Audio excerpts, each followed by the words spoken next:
بسم الله الرحمن الرحيم.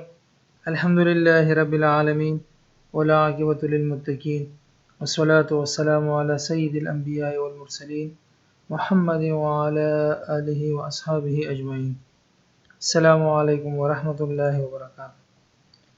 نبی کریم صلی اللہ علیہ وسلم کا ارشاد ہے کہ عورت کے ساتھ اچھا سلوک کرو. عورت پسلی سے پیدا کی گئی ہے اور پسلیوں میں سب سے زیادہ اوپر کا حصہ ٹیڑھا ہے. اسے سیدھا کرو گے تو ٹوٹ جائے گا اور اگر اسے چھوڑ کے رہو گی تو ٹیڑھی ہی رہے گی. بس عورت کے ساتھ اچھا سلوک کرو. علماء کرام فرماتے ہیں کہ پسلی کی خوبصورتی اس کی ٹیڑھے پن میں ہے. اگر پسلی کو سیدھا کیا جائے تو یہ بہت بری لگے گی.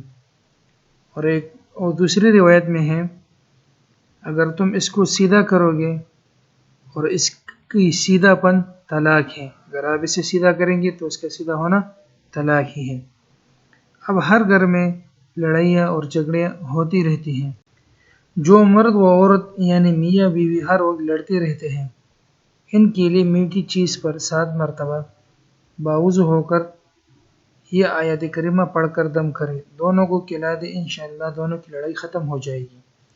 وہ آیت کریمہ یہ ہے: بسم اللہ الرحمن الرحیم وفیہ آیات بینات مقام ابراہیم ومن دخلہ کان آمنا وللہ علی الناس حج البیت من استطاع الیہ سبیلا ومن کفر فإن اللہ غنی عن العالمین.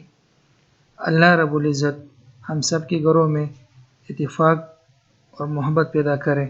اللہ رب العزت بولنے اور سننے والوں کو عمل کی توفیق عطا فرمائے.